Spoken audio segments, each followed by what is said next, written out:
Всем привет, дорогие друзья! Мы в Тбилиси. Это наш очередной выпуск нашей съемочной группы из Грузии, из Тбилиси. В Грузии самое ценное среди прочего, конечно же, это люди. Это грузинский народ. Именно у них наши выпуски. Иду я такой спокойно, записываю какие-то речи, как мне кажется, умные. И тут вот посмотрите. Вот посмотрите.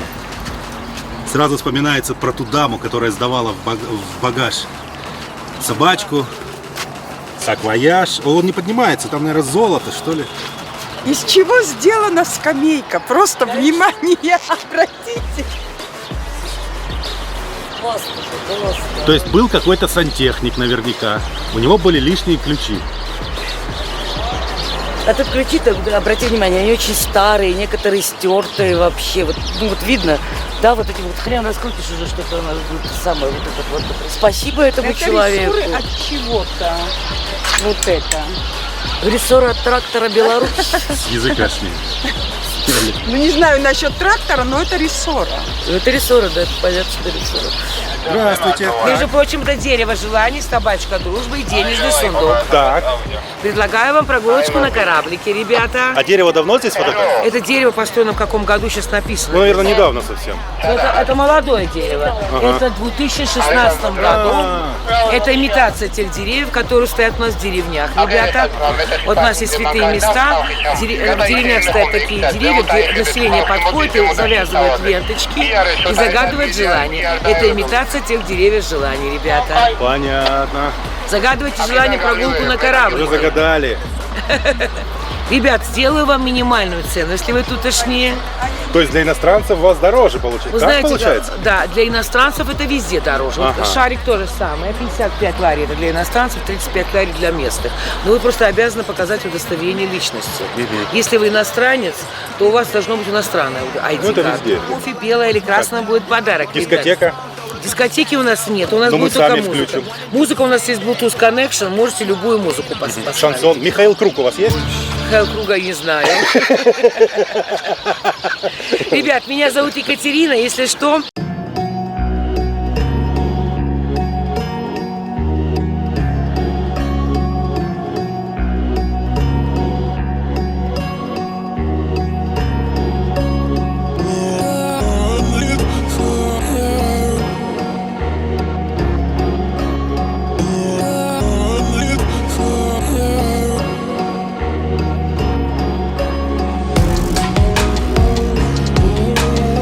Тебе не жарко?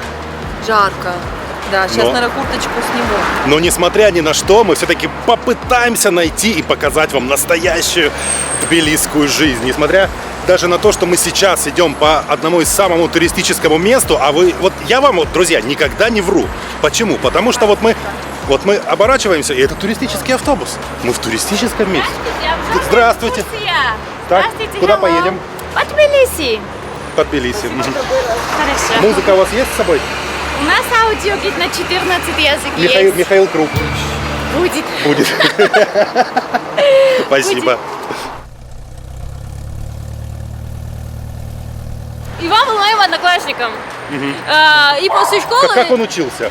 Кстати, очень неплохо. Не двоечник? Не двоечник. Он был самым веселым в классе. Он был, знаете, вот хохлачом. Анекдоты рассказывал. Вот, и один раз, знаешь, что я сделала? Значит, было 8 марта.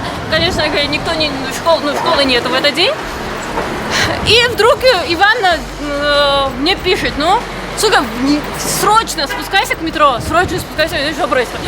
Спустилась к метро, он меня там встречает с цветами. Вот. Я иду домой, девочкам пишу, одноклассникам, знаю, меня Иван сейчас встретит, цветы подарил на 8 марта. Слушай, меня тоже! И так в течение всего дня мало девочек было, он ко всем пошел на Иван. каждой метростанции. Как завоевать сердце грузинской девушки? Можешь на любом языке говорить, на каком тебе удобно. Невозможно? Да.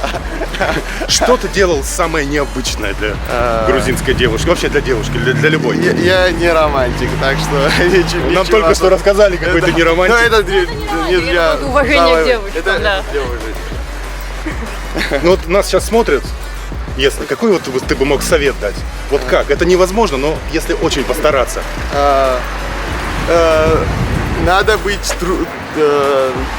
романтиком, я так скажу. А ты не романтик. Не. Мы сейчас идем Это улица Джавахишвили. В конце этой улицы русская церковь, а потом через один квартал польская церковь. Русская, она православная. Кстати, меня там крестили. Понравилось? Я не помню. После этого я в ней не была ни разу. Я не ходила ни разу. И ровно через квартал оттуда католическая церковь, польская. Это католическая церковь, потрясающий орган. Они все время там на нем играют, и я обычно, когда мимо прохожу, останавливаюсь прислушиваюсь. Там чьи-то захоронения. Да, и в любой церкви что-то захоронение. Вот там сейчас экспериментальный театр, мы сейчас его увидим, пройдем. А рядом было место какой-то политической партии. Несколько лет назад там взорвали бомбу. А прямо перед ней живут моя бабушка с дядей, тетей. У них все окна повыносило. Так что да, у нас очень темпераментные политики, чтобы вы знали. Нашли зачинщиков? По-моему, нет. Не нашли? По-моему, нет. Насколько я помню, не нашли. Вот видишь, там какие-то эти флаги висят. Вот как раз там бомбу взорвали. Это один из итальянских двориков в нашем городе. У нас итальянские дворики – это абсолютная норма. Вот здесь вот там в углу живут мои родственники, но к ним не будем сейчас заходить. Вот это очень все старое, и оно все рушится. И здесь в мире все время какие-то работы проводят, чтобы это удерживать. Ну, грузинское белье. Это такая типичная, как мы вешаем белье. Первый этаж, например, мы вешаем вот так во дворе. Да, это первый этаж. Ну вот так, или иногда вот так, ну вообще. Вот, а вот там был какой-то маленький сарайчик, который выкупила какая-то еврейская дама, и теперь это снимают в основном туристы. Ну, так вот на Airbnb выкладывают и вот так снимают. Дворик, как видишь, вот эта внутренняя территория, она в основном общая. Ну, и территория лично как-то меняется у своих крыльцов. И вот тут соседка, например. Вот видите, маленький кусочек, вот совсем маленький кусочек земли, вот это тремали, слива такая, вот мы потом из тремали делаем такую, Да, под этот подливку. самый, не подливку, а вот соус такой, да. И олеандра. Вот олеандра, она тоже цветет, кстати, она розовая. Вот буквально вот так рядом, вот. И еще там межировает вот этот декоративное вот это растение еще растет, вот как это называется. Пердер. Маша, я слышал 864 версии, почему дворик называется итальянский. Версия 865 твоя авторская. Ой, я понятия не имею. По-моему, это все исходит из того, что они очень похожи. Они очень похожи. Вот итальянская культура в плане темперамента. Смотрите, мы скорее более южная страна, чем северная. У нас и по как это называется? И по темпераменту, и по характеру. Вообще, ты знаешь, что теплая погода действует на темперамент? То есть ребята с Якутии там вообще номер пропал. Да, абсолютно. Аляска там вообще. Не, они вообще какие-то неживые. Вот, а те, кто южный, даже в Италии. Калифорния. Даже в Италии. Вот есть северная Италия, есть южная Италия. Так вот, северные итальянцы, они вот обычные европейцы такие, стандартно классические. А южные итальянцы, это тебе вся мафия, понимаешь? Это... Как греки и Да, испанцы. да, греки Да, и испанцы. Такой темпераментный народ. Ну, и грузины тоже скорее больше в эту категорию попадают. И вот этот образ жизни, когда вот на один двор живет несколько семей, это общее не только для грузинов, это и в Италии то же самое, особенно в Южной Италии. И поэтому итальянский. Оно очень похоже, я не знаю, откуда Ну, это это очередная пошло, да, но версия. вот это что-то общее у них есть. Напомните, пожалуйста, интересный факт про этот мост. Какой? Самый интересный. Самое интересное народное название Олвис Ультра. Название, он почему-то называется «Мост любви». Построен он для того, чтобы был прямой переход от кафедрального Сионского собора до Троицы. Троицу, кстати, строил на свои деньги Шеварднадзе. Правда, с детей отбирали потом пожертвования просто в наглую. Но это не важно. Вот. Короче, когда сняли леса накануне открытия торжественного, народное название возникло сразу – Олвис Ультра. Потом его, правда, кто-то обозвал прокладкой Сандры, но это уже вторично. Вот она уже, да, русская Да, церковь? да, вот это русская церковь. Ну, сейчас службу, наверное, уже не очень-то на русском проводят. Не, здесь все на русском. Проводят? Здесь все на русском, да. Ага. Это именно русская церковь, здесь все на русском. Здесь все вокруг Ходят. Что заметила при этой церкви? Они очень привечают кошек. Кошек? Да, у них очень много кошек. И здесь всегда цветы, особенно 3 марта, 8 марта, здесь всегда заполнены цветами. Иван, Ты больше любишь в русскую церковь ходить или в польскую? Я Программистом в церковь не ходит. Я не хожу, честно. Так, уважаемая дама, дайте мужчине высказаться, пожалуйста. Чекали инглиш сурат лабарако? Ну, постараюсь на русском. Любой, английский можешь, грузинский, китайский можешь, любой. Я не часто хожу в церковь, так что там есть грузинский возле вокзала, и я там хожу несколько раз в году. Ортодокс. Да. А русский и грузинский это одно и то же. Но армянский чуть-чуть другое, если хорошо знаю. Что я обожаю в грузинских садах, особенно в Тбилиси, это пальмы.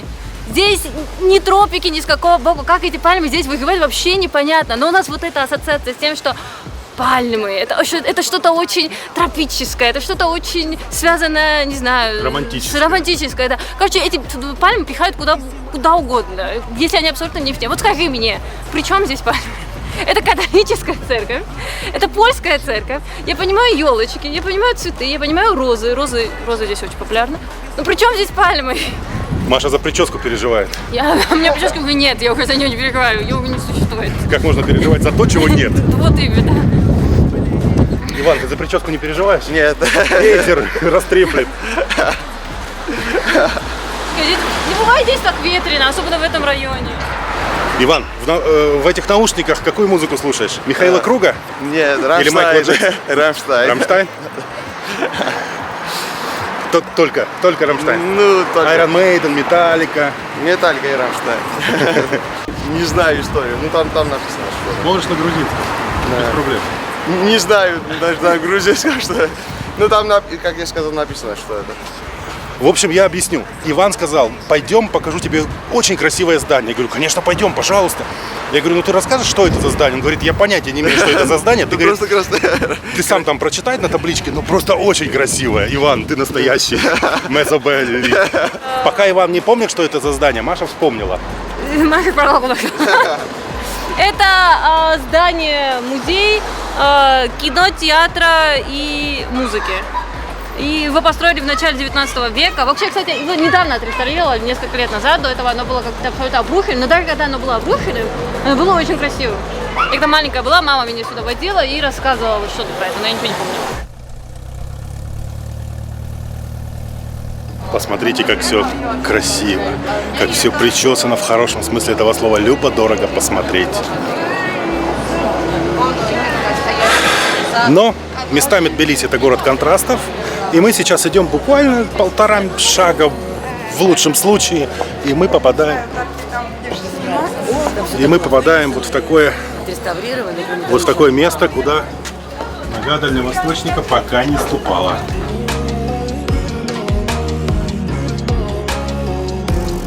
Здесь совсем не хватает света, но дело не в этом. Дело в том... Там определенная прелесть, что его не хватает. Да, дело в том, что когда-то ведь здесь кто-то жил, или, может быть, живет до сих пор. Кто-то живет. До сих пор кто-то живет. Давайте я вам покажу.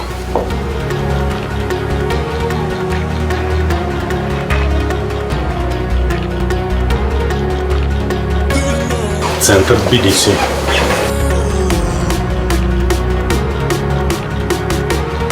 Мне вот кажется, стоит только вот на этом месте сделать какую-то кафешку, куда будут некоторые туристы, некоторое количество туристов приходить. Здесь все изменится буквально. Почему они этого не делают? Не могу сказать. Ну давайте вместе еще пройдем и посмотрим.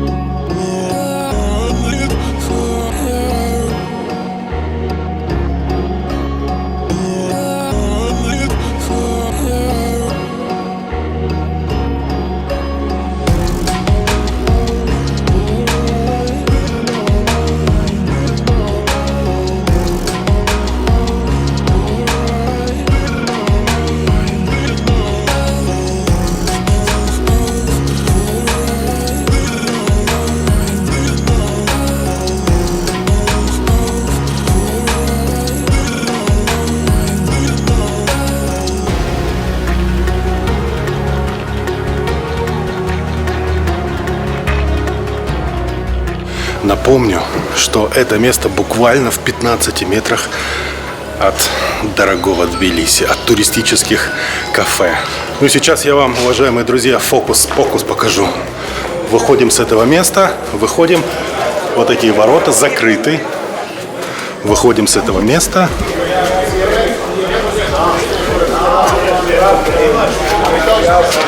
И вуаля, и попадаем вот куда. Правда?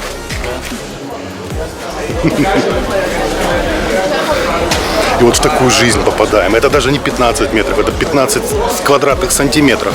Удивительно для меня было это увидеть, что за фасадами вот такими фешенебельными, как это называется, ну, в общем, пищевыми заведениями, ресторанами, за фасадами скрывается вот такое вот счастье. А наверняка это счастье для кого-то единственное. И, ну, такая жизнь, ну, что остается этим людям пожелать только всего самого светлого. Но мы с вами идем дальше по Тбилиси. Этот проспект был отреставрирован во время Миши Саакашвили, и они здесь тогда вырезали все деревья. И когда маленькая была, он был, конечно, старый, но здесь было очень много деревьев. Они были огромные, они аркой прямо перекрывали, здесь? Да, перекрывали все. Когда они его реставрировали, они, значит, тогда порубили все деревья, и заново их потом посадили. Логика. И реставрация этого проспекта заняла в 3 раза больше времени, чем они ожидали. Потому что почти на каждом здании они находили какие-то или старые фрески, или какие-то архитектурные заморочки, которые исторически важны. Которые сохранить нужно. Да. И сейчас это они оставили. Все сохранили, они все оставили, они над всем работали, они заняли очень много времени. В какой-то момент, потому что они выбились из графика. Чей память? Поликарпа Гагбадзе, я точно не помню. Это музыкальный центр здесь. Лука Полара лучшее мороженое в городе. У нас есть всякие Баскин Роббинс и все такое тоже, но это все оно грузинское. Оно грузинское, у них огромный выбор. Пойдем покажу, это любимое место.